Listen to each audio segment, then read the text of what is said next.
all been through something. Had some mountains in front of us. Just gotta run through.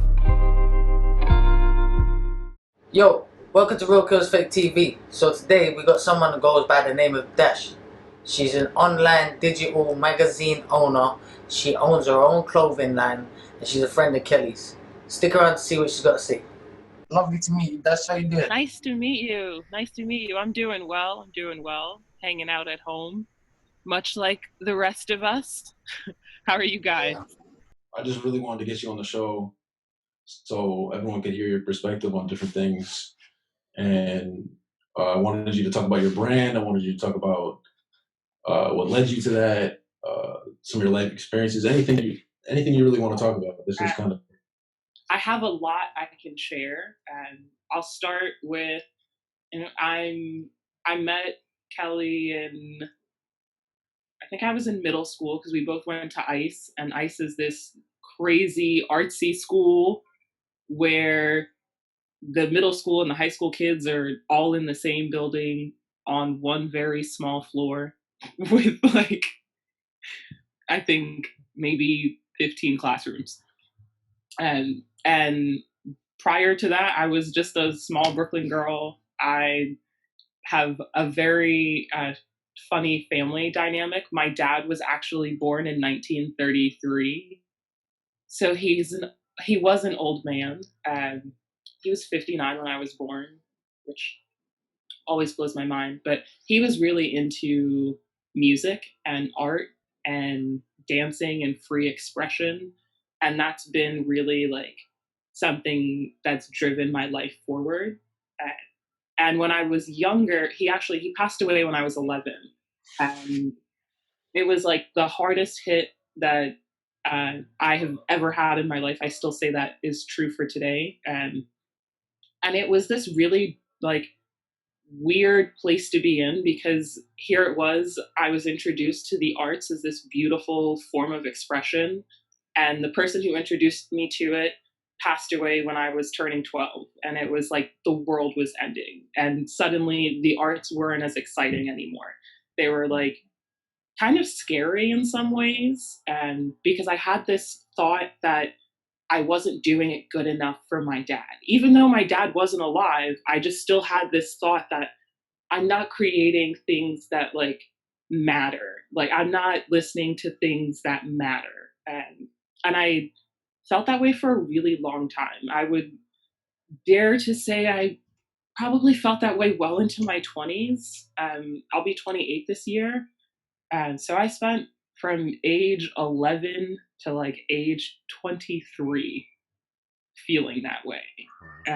And it was really hard because I love to express myself. I am really expressive in terms of fashion, which is how I ended up with this brand High End Highs, because I love clothes. It's like one of my favorite forms of expression is your sense of style.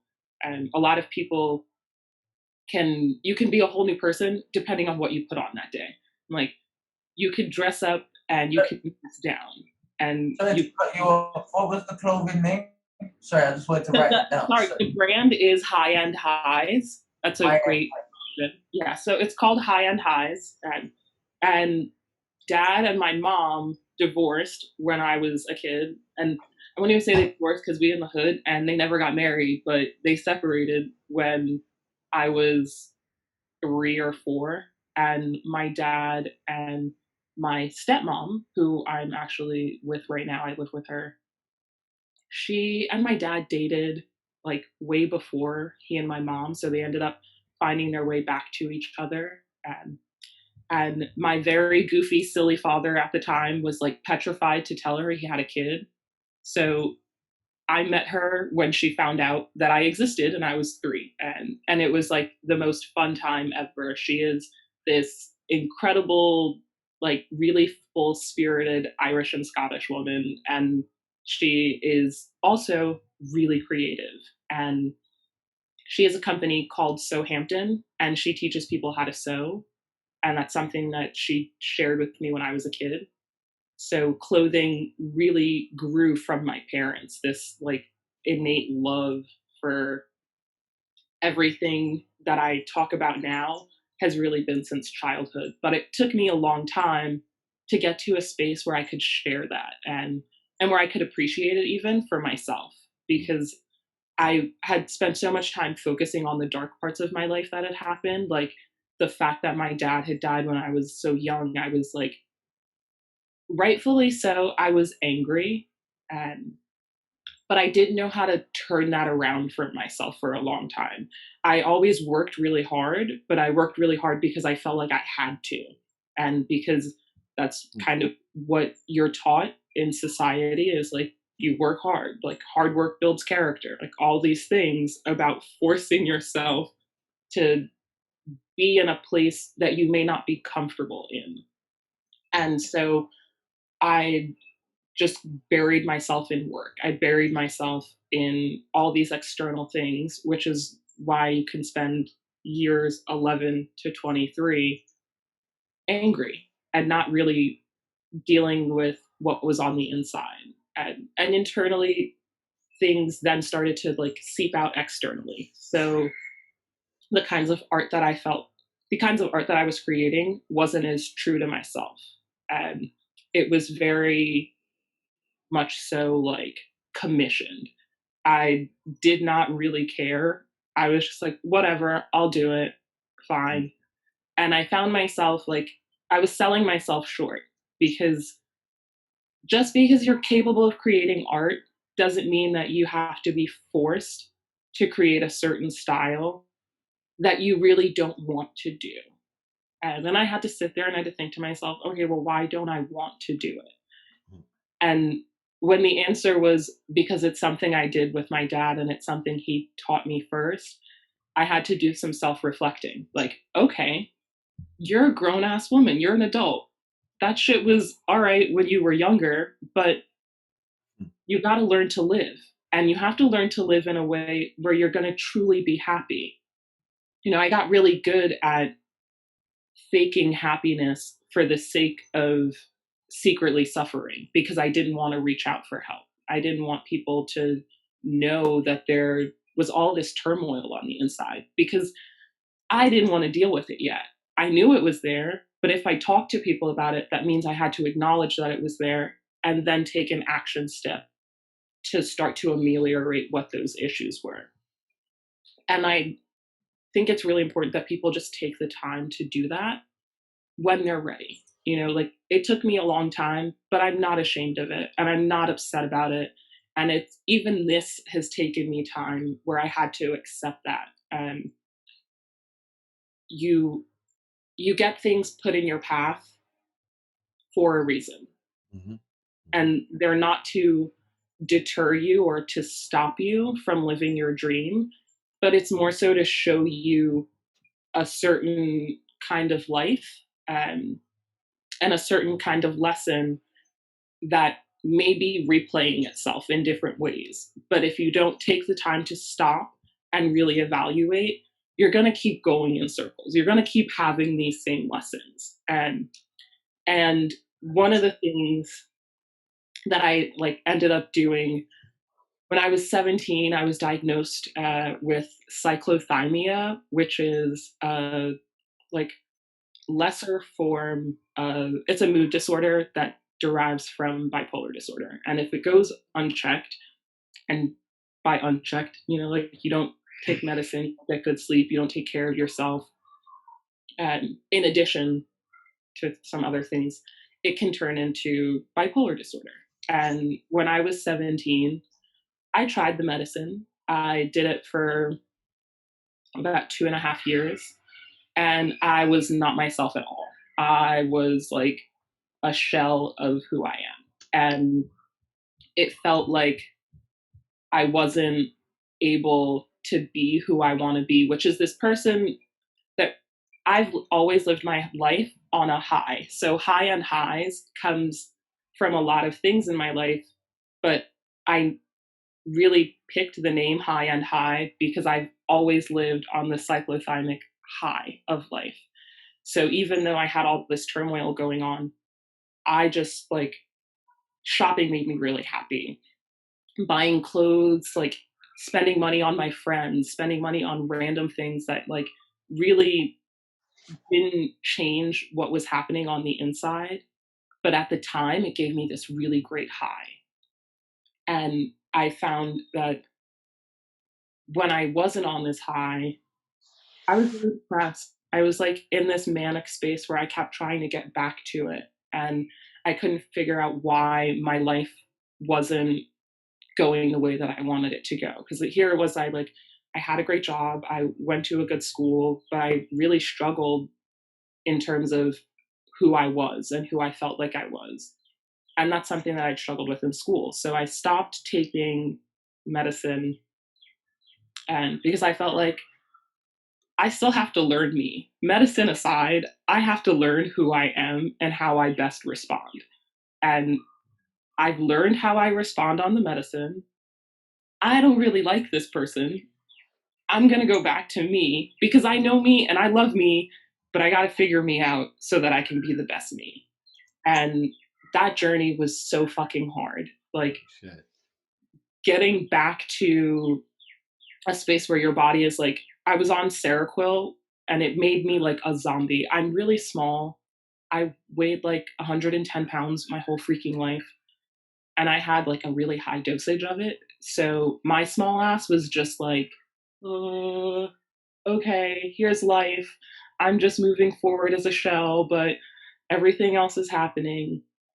And it's something that makes you really drowsy. So in order to take it, I then also had to be on ADHD medicine. So, yeah, so you made some great points.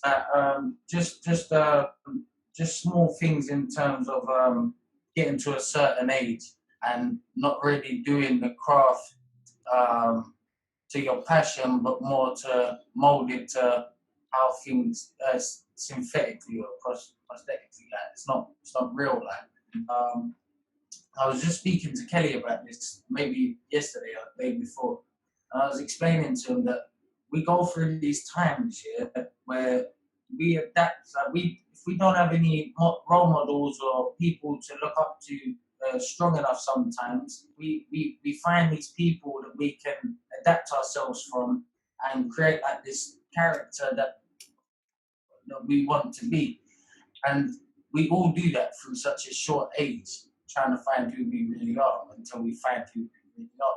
And I'm just in that crazy stage. I've just turned 23 myself, 24 this year. I'm just in that stage where I've just started finding myself, you know.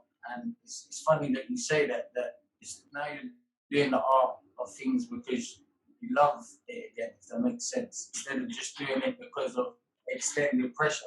That's when your art it's not art anymore. It's just it becomes like manufactured. It's not the same. So I think you made some great points there. Also as well, in terms of your health and your thought and stuff as well, you're very forward and advanced with that as well. And I just wanted to say myself, I'm 5 foot and I weigh 125 pounds. And I have done for a long time. I just can't. I've never been able to gain no weight. My brain doesn't switch off as well, so it's exactly the same thing. So, when you was talking, I was like, holy shit. So yeah, you're super dope. Like, I'd love to know as much as possible about your clothing line and stuff. That's why I asked at the beginning about the clothing line, because yeah, you made some brilliant points. You're super smart. I'm happy because Yeah. That shit was cool, but I'm not about to do it no more. And that's not me saying that everybody has to live that way. But the way that I live my life, I know I don't need to take it to be my best self. I know that I've made it to this place where I know when I'm starting to watch myself go through this process of like, all right, I'm stressed. All right, let me go out to eat. All right, let me go buy a drink. Let me go buy some shoes. Damn, I'm still stressed. All right, let me take my ass home. Let me stop. I gotta stop spending money because I don't have the money to spend. Whereas before, I didn't do that. I'm sorry to cut again because It's okay. but these are the point that obviously I'm smoking. You made so many points that these points for me was a point as well. These points, when also I had this problem prescribing me medication, and I was about 50, and it didn't make me feel any good, and I was like severe depression and anxiety and all this shit. But it turns out I don't have anxiety. I can walk all over the place. I don't give a fuck because I figured it out. Like it's not drugs. Like you said, psychological training is powerful. Like it's actually a drug, and when you say you're going shopping or you're doing these things, these materialistic things that you said you was get a high, but it's like a when you're not got it, it's like it feels like I don't know, it feels weird if that makes sense, but that's not a real high if that makes sense because it's like a trigger that goes off in your brain if that makes sense, like there's a glitch. Because the real highs you know that are like real emotional feelings, like love for doing something. It could be like planting a tree or some shit. But like them real emotional highs are the ones that are the sustainable ones that don't leave. One of the things with like the high end highs is I grew up in Bed-Stuy, in Clinton Hill and in Bed-Stuy, and my mom ran the underground scene. She made all the money. We had all the shit. I had, Rockaware, Baby Fat, all that. Whatever I wanted, I got it.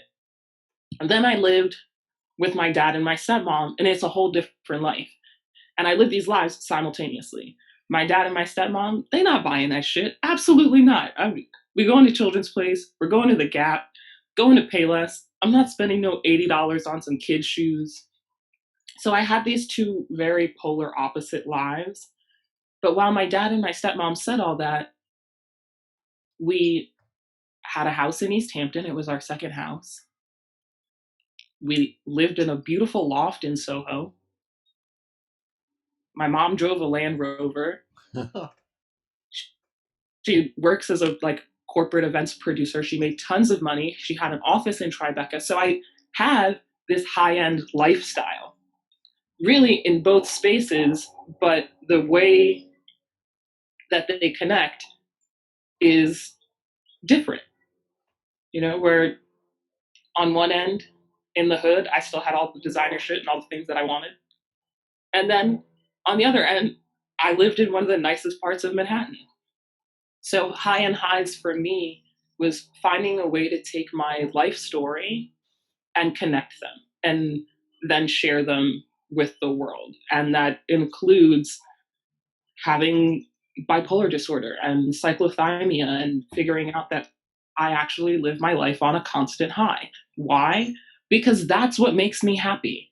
That's when I'm the happiest. And that high is not necessarily like something that I got from shopping, but it's from what I do for a living and the things that I'm working on. So part of the reason I was miserable and I was seeking that short-term high with the shoes is because what I was doing for work was awful. I worked for companies that were predatory, and not necessarily all bad in the things that I learned, but I worked for a big pharma lobbying office, which I needed because I want to lobby for education, because education is what matters to me. Teaching people and giving people the tools and access to knowledge is the most important thing in this world. And it's one of the things that I really am going to do the work and show up for to see the change that has to happen in this country. And working in this big pharma lobbying office, I learned the skills of the country's best lobbyists. And I also then learned, it takes a lot of money. So I started building my brand. So I have High End Highs, which is a lifestyle brand. And it's really something that I plan to use the money to generate more so that I can then go take that money, bring it to the government and lobby and be like, I'm willing to put X amount of dollars behind this initiative. You have to match me, and I want to see it implemented across all 50 states. Mm-hmm. So recognizing the strength that I got from working in those places now has helped me to not be depressed about my journey and how I got to where I am today. So I was doing things for work that weren't in alignment with who I really am as far as my innate desire and drive to help people and to teach people. So I was miserable. And there I was. I wasn't making enough money to even sustain my regular lifestyle, my high-end lifestyle, where I have nice things, I have nice shoes. Here it is, I'm going to work every day. I'm working 8 hours and I still don't have enough money. What you mean? Like, I'm from Brooklyn. I'm from a family of hustlers. How I don't have enough money? Like, all I do is work. Make it make sense. So then realizing, like, okay, yeah, you work, but you're not even enjoying work, which is why you're not then enjoying the riches of your labor, because the energy that I'm putting into my labor doesn't match what I really want, because I don't want to be there. So if I don't want to be there, I'm not going to show up. I'm going to do the bare minimum. I'm going to just do what I got to do. All right, yeah, here you go. But when I look at that like everything's a transfer of energy, right? So if you're getting negative energy and you feel horrible, you're not transferring back. Like the whole thing is just connected. I mean, by energy, it's like Absolutely. It's one of the most important things. And it's like awesome that you said that, because I worked for a school. I worked for, so when I was 16, we moved out to the Hamptons full time. That was around the economic crash. And my mom, being the brilliant woman that she is, was like, I own a house. I'm not paying nobody no rent. I'm not paying no extra nothing. We're moving out here full time. Yeah, take a 16-year-old New York City kid and you move them to the country. That shit is awful. It's a terrible idea. I did not appreciate it when I was 16. I thought my mother was out of her mind. But, as an adult looking back at it, I understand exactly why she made that move. And right up. there's nothing that I would change about my life that has happened. Because if I make any small change, where I am today doesn't happen. And that's something that I had to recognize and then grow to appreciate. I want to I want to build my own curriculum so that I can have pop-up schools in these underdeveloped and underserved communities. And things where it's like I ran a 6-week program, and we had like over 120 kids would come through the program, and they were all international kids, and it was one of the most rewarding experiences of my life. However, the school itself and the energy amongst the administration of the school was shit. So I was upset, and I was like constantly driving and searching for something better, which is how I got to working for Big Pharma, and then how I got to working for a law firm. And I realized, like, all right, the office energy in those places were 1,000 times better than the school, but what I was doing wasn't nearly as rewarding for me. I was so in love with helping kids and like really building an educational platform and space and environment that I gave up crucial parts of my life. And in that, I had to learn work-life balance. So when I left because I wanted more work-life balance, and I wanted to be more appreciated by the companies that I worked for. So I went on my merry way. And while I had really great office environments in those companies, like I said before, their message and what they were striving for didn't always match what I wanted in life. So I got really stressed and sick, and I had to take some time off of work, and I was like sitting at home for like a week almost. And in that week, I was like, I feel good, but every time I think about like working and going back to this office, I literally get sick. So I sat on my couch and I just started to write out all the things that I felt about where I was and what I wanted in life, and how I wanted to have, like, I wanted to make more money. I wanted to do things that like were more true to myself. And so I was like, you know what? Let me start teaching Zumba. So I tried teaching Zumba, and the gag is I hate Zumba. It's not for me. It is not for me. I love to teach dance. I do not like to teach Zumba. I love to teach and help people with fitness. I do not like to teach Zumba. The reason is because it's very cult-like. And that's the only part of it. It's a great program and it's a great thing for people to get themselves involved in. And I like to do things on my own and not feel pressured to be someone I'm not. So, like if you've ever gone into a Zumba class, they have these like really bright neon crazy outfits. And like typically that's like when you look at Zumba's choreo or any of that stuff, that's what they sell. That's not my shit. I'm not walking around in all that shit. There's like 18 different patterns, 45 different colors. Absolutely not. I'm gonna walk in this bitch in some black, maybe, like a neon sports bra and some black. But, and my fly ass sneakers. But in Zumba, they got sneakers, they got socks, they got pants, they got shirts, they got bras, they got anything and everything. And they expect you to walk in there in that. And when you don't, it's like, well, what are you doing here? And people loved my class and I loved teaching. I just didn't like what I was teaching. So I stopped. And I realized, like, okay, just because I like to dance and I love to dance doesn't mean that this is for me. And I don't have to do it.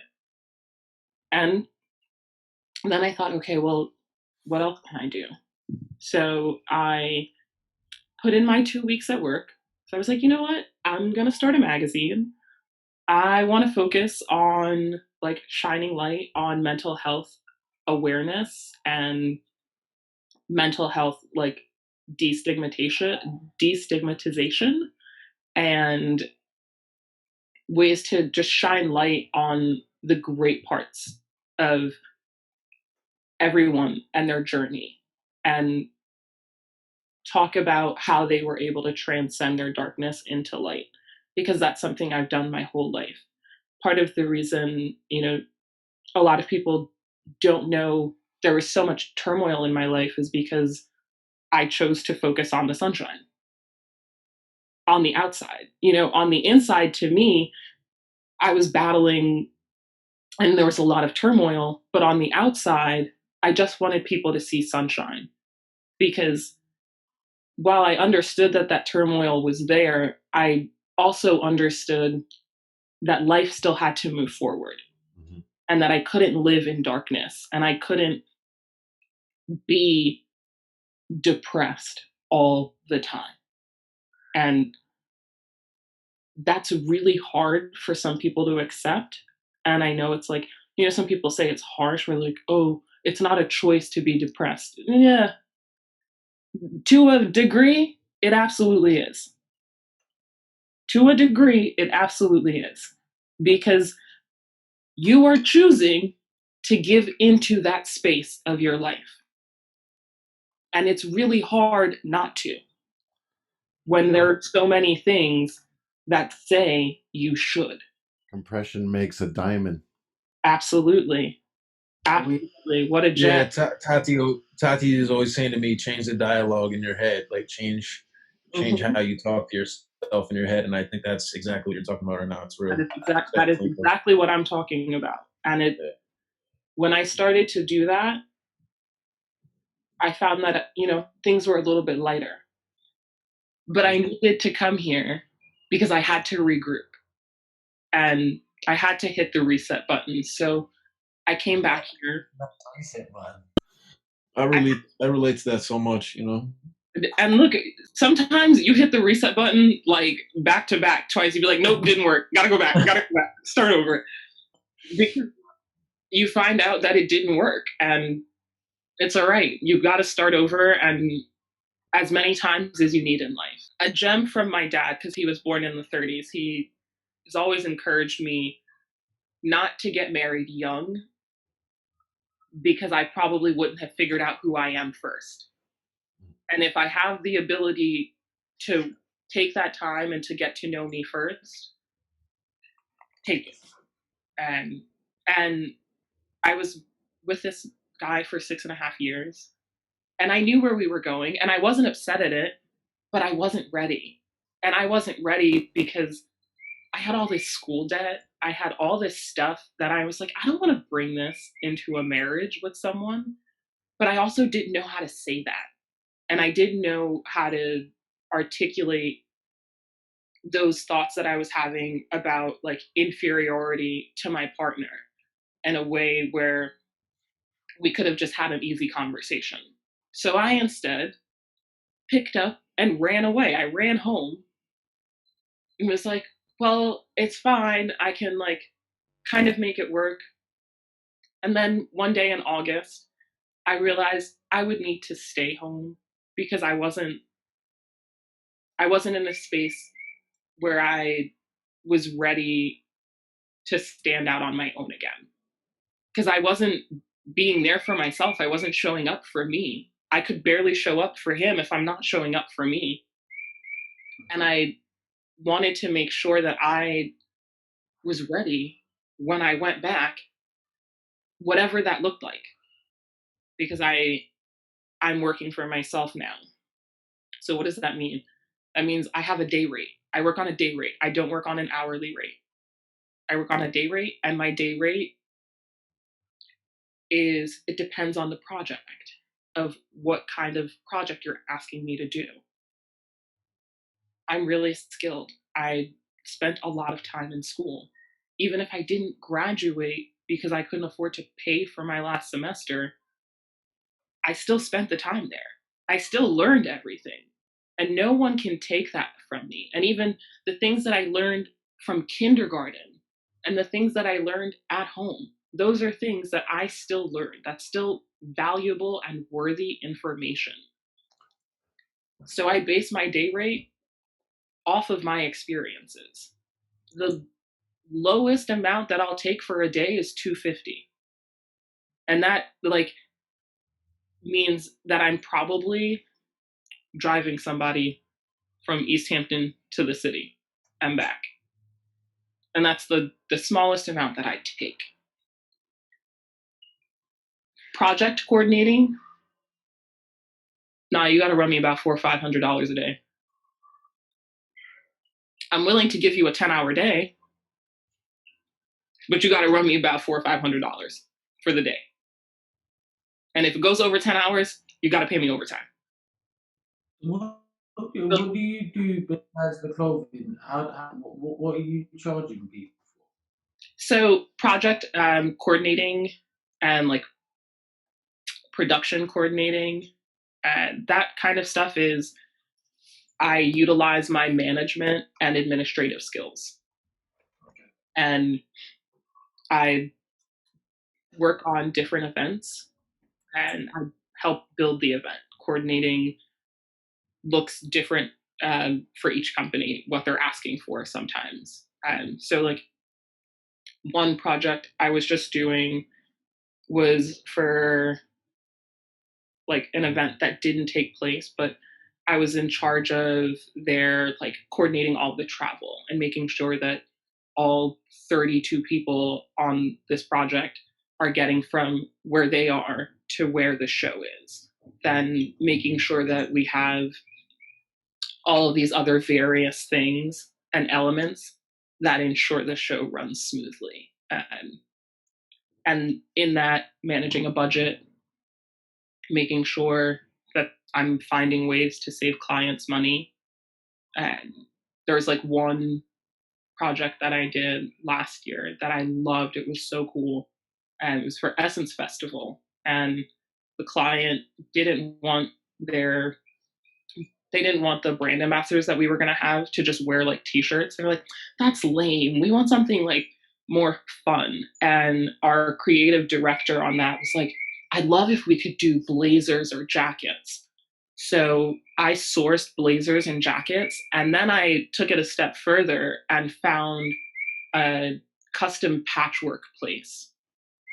And I like to really pay attention to details. So Essence Festival is a very pro-Black, huge Black appreciation festival.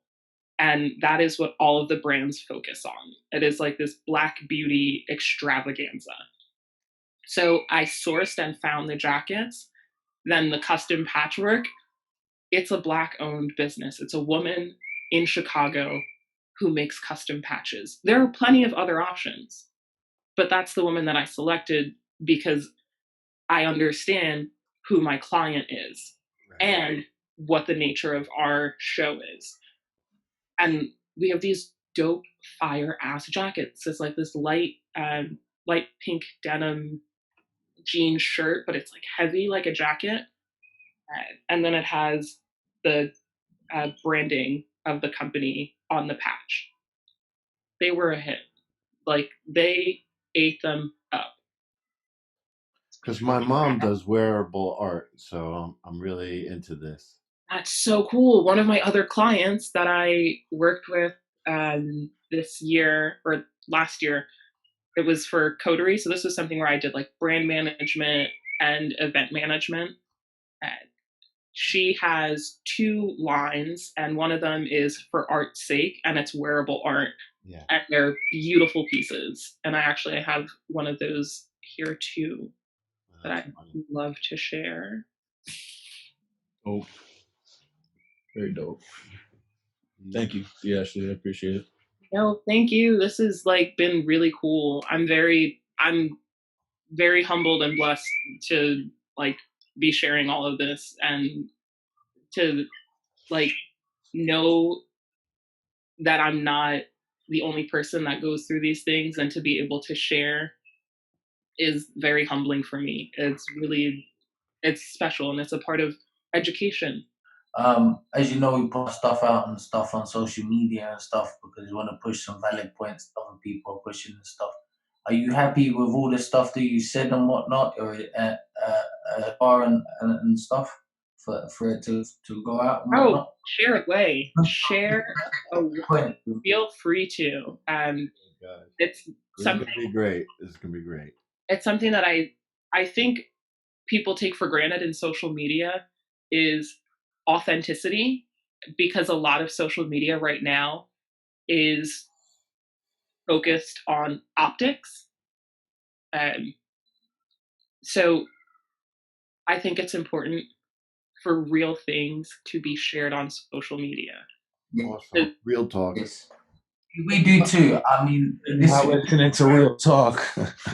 I'm listening to Real Kills Fake. I mean, we do too. This is why we ask you, but a lot of people, when you are real with yourself, sometimes, given some time and whatnot, you do think, maybe what have I said and whatnot, because we always give people the chance to also rebuttal their thoughts and not, because not a lot of people are maybe as smart as yourself to where they can say yes, put that out there, So so I guess it's both ways for you guys, Yeah, no, it's gonna be serious, very serious. I try to be very intentional with my words, which is why I really do take my time when I'm speaking, and which is a skill that I had to learn because I could definitely be a hothead and just rattle off how I feel, because my feelings are this. But I had to learn how to rein in that energy and to really ground myself in being peaceful, even through like tumultuousness. So everything that I say, I think about before I say it. And I'm fine with what I say because I mean it. It's funny. I use Twitter. Twitter is like my favorite form of social media. Not because I want to go viral on Twitter, but because I can talk shit. Like I get on Twitter just to talk shit and like laugh at other people who are on Twitter talking shit. And I like tweeted recently, you know, I haven't ever apologized for anything that I have said. I have apologized for things that I have done. I have not ever apologized for the words that have left my mouth because I meant them. If those words hurt your feelings, I am willing to sit there and talk you through a space where I'm not attacking who you are or your character for you to understand why I picked those words, but I meant the words that I said. Real Kills Fake TV. Yes. And I think it's important for people to do that in life because a lot of times you get guilted into saying sorry for some shit that you're not really sorry about. Like, and you didn't even think it was something you'd have to be sorry about when you said it because you were like, I mean, it wasn't that serious. Like, all right. Yeah. And I think it's also something that sometimes people use it as a tool to shut you up and to stop you from sharing your truth. Because that's typically when people start to attack your words is when you're sharing truth. When your truth shines light on things they don't want to be brought to light, then it's like, oh, you're mean. Oh, you're nasty. I'm just keeping it a buck. Like, that's what you did. That's what it is. Exactly. That's what it is. But people don't always want to accept what is. You can't apologize for the truth. You can't. Many people don't want to accept what it is because I don't think they feel it. I think it's a feeling and an intuition that people get. I don't know where it comes from in the fucking brain, what part, but it's a feeling and intuition that as like a different, you get circuits set up and whatnot, and different things that you experience and the different way your brain's set up and that you end up attaching the circuit and how your brain's wired up. And I just don't think people are capable. There's so many signs and signs for people to say, look, do this, like raise yourself and make yourself better and whatnot. But people just don't think, I don't think they have that skill. And we're all human, we're all the same breed and stuff. Like we're all the same car, but we ain't the same, you know. And this is different. We perform differently because we're different models, and people don't get that, you know. And the worst part is the better models that perform, like myself and everyone here in this chat, we don't get it why the other people don't perform to our standard, and that really hurts, you know. But yeah, absolutely. That's the reality. You know how rare it is to find people that actually get it, you know. So yeah, it's wild, you know, how much you'll go through life getting beat up for being real and for being your authentic true self. And it starts when you're a kid. Like that shit starts when you're young. Because kids are mean. I love kids. Kids are mean. Nobody roasts you like a kid.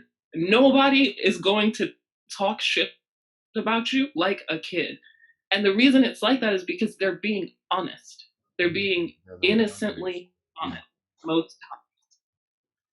And in that, it's like, Dad, all right, maybe that was weird. Maybe I shouldn't do that anymore. So you stop doing certain things because some kid at school told you that it was weird. And it's only weird to them because that's not their reality. The way that I speak is really so. My dad was really strict. I was not allowed to talk in any kind of slang. I was not allowed to have an accent. So just because I grew up in Brooklyn, no, my dad is Latino. Just because he's Latino meant nothing. I had to speak the way that you hear me speaking now. And I got like, oh, so much shit for it from my cousins and from people that I knew. And it was always like people were attacking the way that I talked because the way that I talked to them wasn't normal. But normal is relative to your household. Normal is not the same for everyone. So when kids tell you, oh, that's weird, is it weird or is it just abnormal for your household? You haven't seen it before. It's not necessarily weird. That's very true. I had the same problem. My dad used to tell me, stop speaking like that. Stop speaking like the hood kids and that. But that's why I'm in the hood. And you're expected to assimilate wherever you are. Wherever you are expected to assimilate. So here I was ping-ponging between Brooklyn in the 90s and early 2000s and fucking Soho. They do not talk anywhere near the same in those places. Anywhere near the same. At all. And then the same thing even with like my own family dynamic. My stepmom and her family don't sound anything like my mom and our family, like at all. But I had to learn how to communicate with everybody. But I also, found myself defending my normal because it wasn't normal for other people. And that's something that I think because it happens in childhood, as you grow and as you get older, it gets a little bit trickier to figure out what you got rid of because you were told it wasn't normal and what you got rid of because you actually learned it wasn't serving you. I understand exactly what you're saying. But if some people are at a certain time in their life where they should be educated enough to get what I'm saying to them, because I can break it down in a million different points so easy that someone should get it. And if you don't get it, I'm not talking to you at all. I'm not putting my point across because you also that's Because they don't also not get it. because they just won't listen because they don't get it. They don't want to get it. But it's language. Don't get it. It's that they don't want to because you are challenging their truth. And that's something, the truth is funny because multiple truths can exist at once. And that's something that people don't always recognize. Right now, it's 6:36 p.m. where I am. The sky's clear. It's, the sun's doing its thing right now. What does it look like where you are? Me. You're currently in a room. Yep.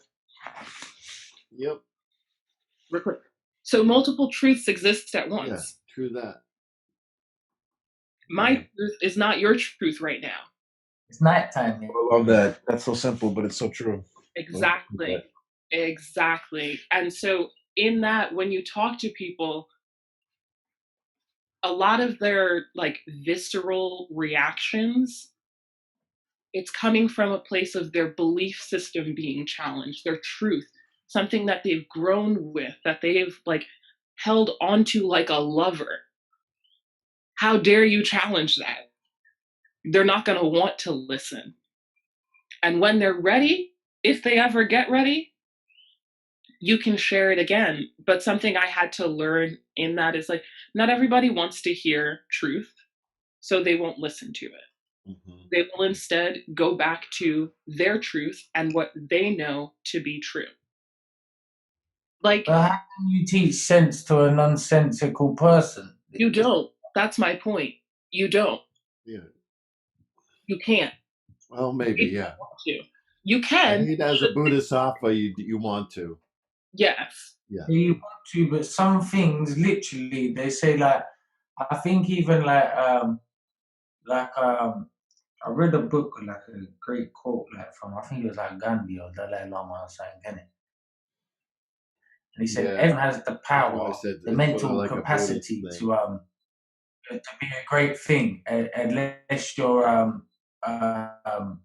like mentally handicapped is what he said. So apart from that, everyone has the power to do great things. But the thing is, people don't actually have that power.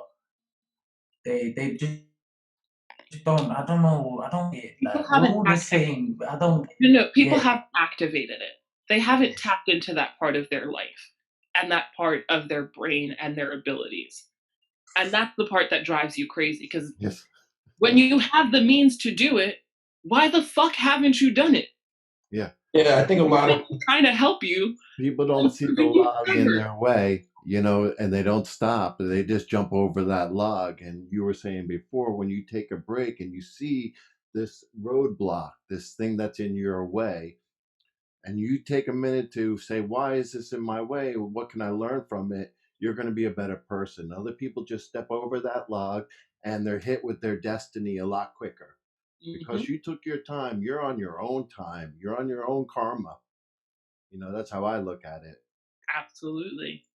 And I had to even like teach myself that like wow, what I'm dealing with in life, I have to take my time for because there's a hell of a lot of karmic lessons in here. And I can tell you which ones were blatantly karma for shit that I did when I was in high school, like that in my early 20s came right back and smacked me in the face. It's like, oh, ah, yikes. Knew that. I'll say that.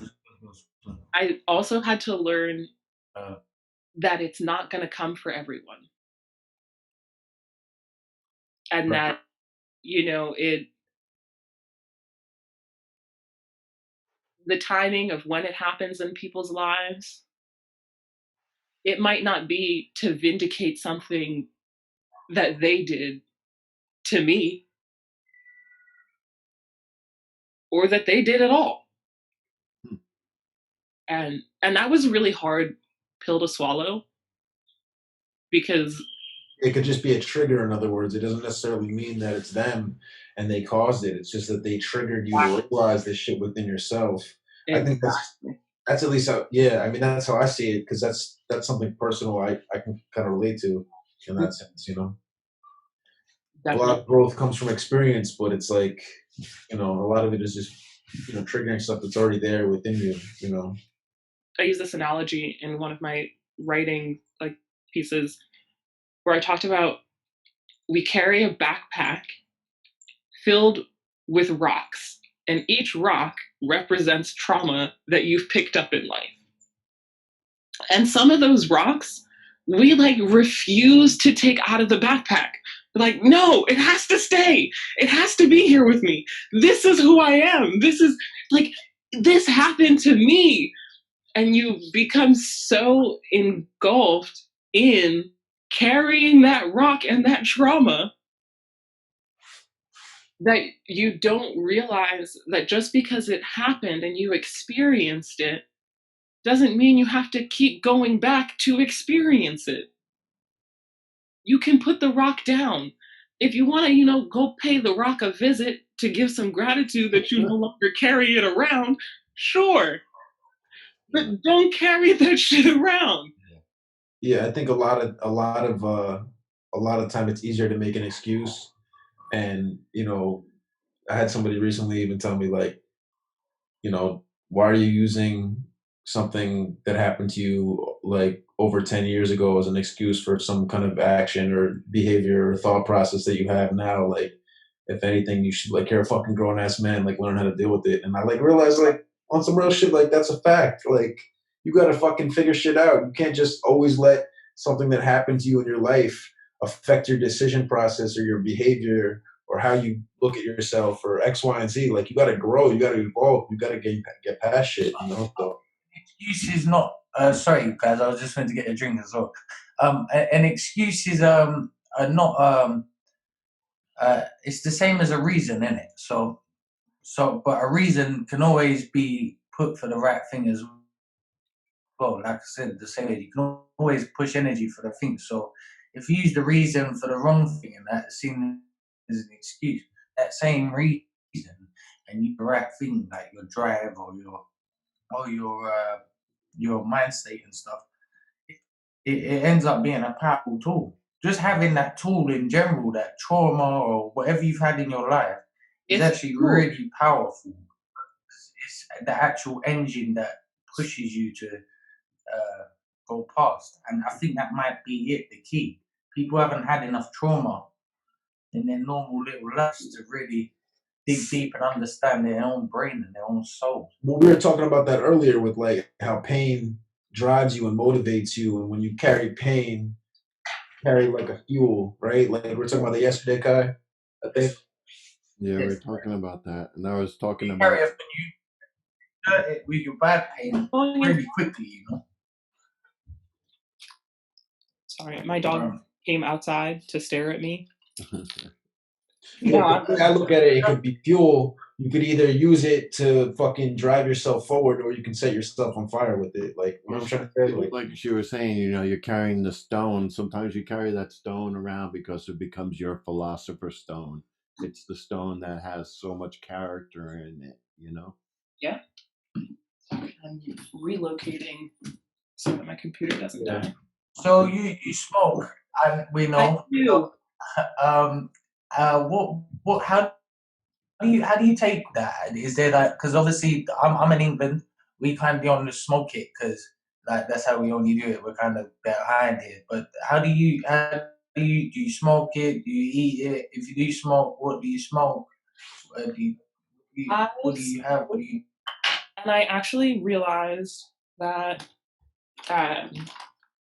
So when I was going through all those issues with like coming off of medicine, I wasn't able to eat and I couldn't hold anything down. And it was a very miserable time. And so one of my friends was like, why don't you just smoke more? And I was like, it's not a bad idea. You might be onto something.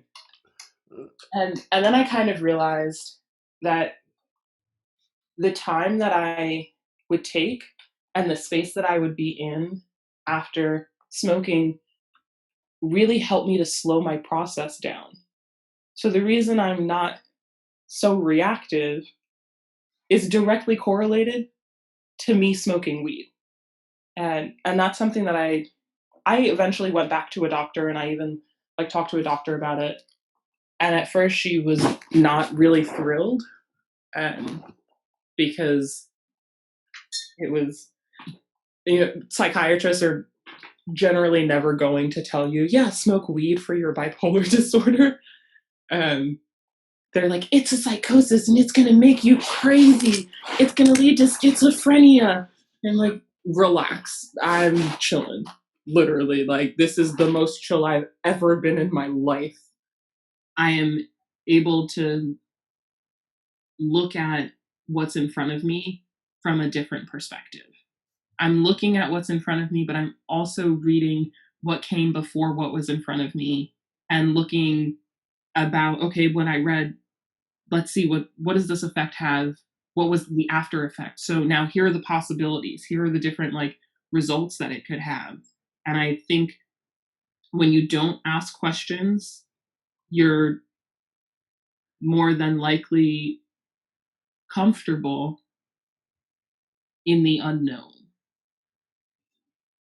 And that's okay. You should be. There's the desire to like anxiety comes from the desire to know everything and to be in control of everything. And you do have to be comfortable in the unknown, in not knowing everything. So there are going to be questions that you ask that you're not going to be satisfied with the answers, but you have to learn to accept them. And these are things that you learn as you ask questions. Conversation's been real, man. 100%. This whole conversation's been real, like 100%. Definitely a real one. Definitely a real one. 100%. Have you guys. Thank you Thank so much. you. Thank you. I would love to have you guys featured in my magazine. Oh wow. Absolutely. Because that's something that absolutely. I've been really working towards adding other people's experiences. And this is what you and I were talking about. I was like, I'm living to include more people in my magazine. I'm not dying to do it. I'm living to do it. Because life is not about me.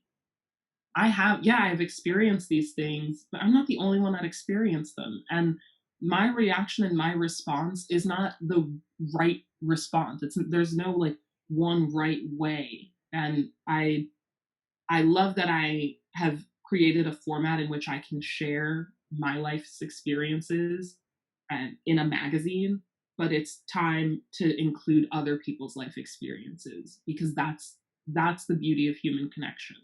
So thank you so much, and I appreciate everyone else as well for calling up as well and getting everything. And thank you for bringing her on as well, girl. Appreciate that. Absolutely. 100%. Thanks for having If me, guys. everyone who's watching the YouTube video, if you haven't subscribed, go and hit the subscribe button and hit the like button. Make sure you go follow this wonderful girl. It's been Yes, real sir. fake. Hey guys, what's going on? It's KJ from Real Kills Fake. I just wanted to remind you guys to just go ahead and drop a like, hit subscribe, and a notification. Keep it real.